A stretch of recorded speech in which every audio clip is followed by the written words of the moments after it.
예수님께서는 구원을 위해 낮아지시고 높아지시며 세 가지 역할, 세 가지 직분을 해내셨는데 낮아지시고 높아지셨다고? 엘리베이터?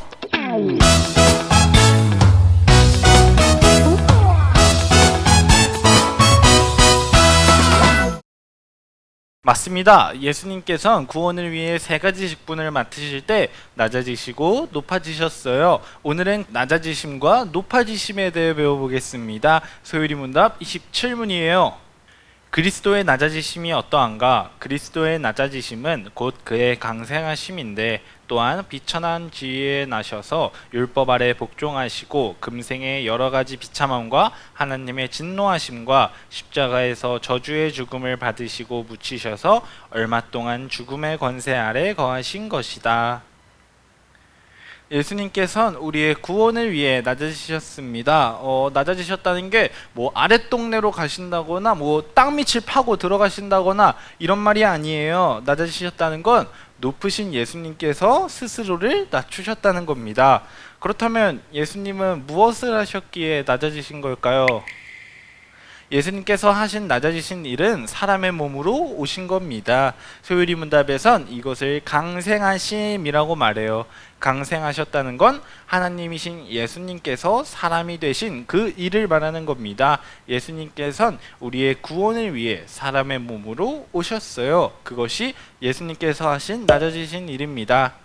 이것 말고도 예수님께서 하신 낮아지신 일은 더 있고 예수님께서는 더더 낮아지셨습니다. 지금부턴 예수님께서 하신 낮아지신 일, 그 일을 함께 배워보겠습니다.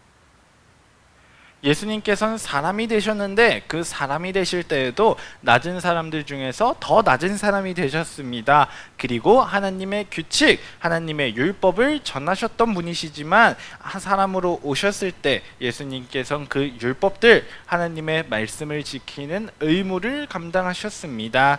또 사람이 느끼는 것들, 배고프고 고통스럽고 슬프고 가난한 것, 이런 여러 가지의 아픔을 모두 견디셨어요. 또 마지막으로 예수님께서는 우리의 죄를 위해 십자가에서 죽으셨습니다. 이 일들이 높으신 예수님께서 우리의 구원을 위해 하신 낮아지신 일이에요. 그리고 예수님께서는 이 모든 일을 억지로 하신 것도 모르고 하신 것도 아닙니다. 모두 자발적으로 하신 거예요. 그리고 이 낮아지시는 일을 하실 때도 여전히 하나님이셨습니다. 능력과 힘이 약해서 낮아지신 게 아니라 그 크신 능력을 예수님께서 감추신 겁니다. 그럼 예수님께서 어떤 높아지시는 일을 하셨는지 우리가 함께 배워보겠습니다.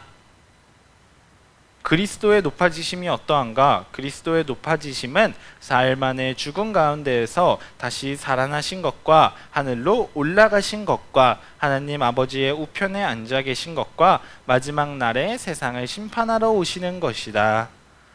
십자가에 못 박혀 죽으시며 낮아지시는 일을 하신 예수님께서 3일 만에 다시 부활하셨습니다. 이것이 예수님께서 하신 높아지신 일이에요. 그럼 우리 예수님께서 하신 높아지신 일을 조금 더 배워볼게요. 부활하시며 높아지신 예수님께서는 승천, 하늘로 올라가셨습니다. 그리고 하나님의 우편에 앉으셨어요. 그러나 여기서 우편은 우리가 편지 쓰고 편지를 보내는 그런 우편이 아니라 옆자리에 앉았다는 겁니다. 근데 하나님께서는 몸과 형태가 없으신 영이신 분입니다. 이건 정말 예수님께서 하나님의 바로 옆자리에 앉으셨다는 게 아니라 예수님께서 하나님과 같은 높은 자리, 영광의 자리에 이르렀다는 것을 의미해요. 또 예수님께서는 세상이 끝나는 마지막 날, 종말의 때에 이 세상을 심판하러 다시 오실 겁니다. 이것을 예수님의 재림이라고 해요. 지금까지 배운 게 바로 예수님의 높아지신 일입니다. 그럼 우리 오늘 배운 거 함께 정리해 볼게요.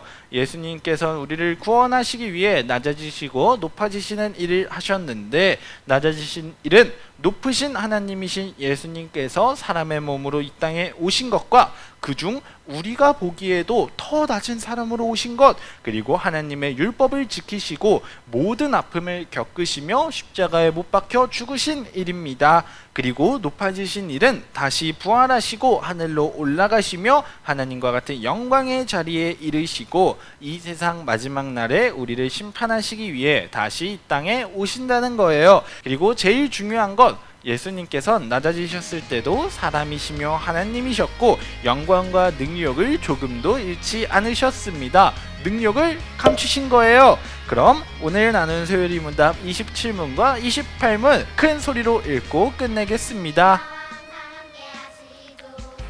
그리스도의 낮아지심이 어떠한가? 그리스도의 낮아지심은 곧 그의 강생하심인데 또한 비천한 지위에 나셔서 율법 아래 복종하시고 금생의 여러가지 비참함과 하나님의 진노하심과 십자가에서 저주의 죽음을 받으시고 묻히셔서 얼마 동안 죽음의 권세 아래 거하신 것이다. 그리스도의 높아지심이 어떠한가? 그리스도의 높아지심은 4일 만에 죽음 가운데서 다시 살아나신 것과 하늘로 올라가신 것과 하나님 아버지의 우편에 앉아 계신 것과 마지막 날에 세상을 심판하러 오시는 것이다.